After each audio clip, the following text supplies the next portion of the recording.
Okay, so now that the dowels are held in place in their holes, we can thread the fabric on.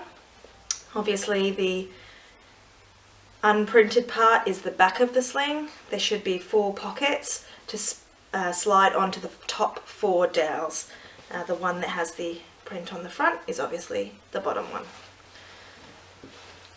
Usually I find it helps to just thread each hole on a little bit, and then once you've got all the holes lined up, you can push it all the way down.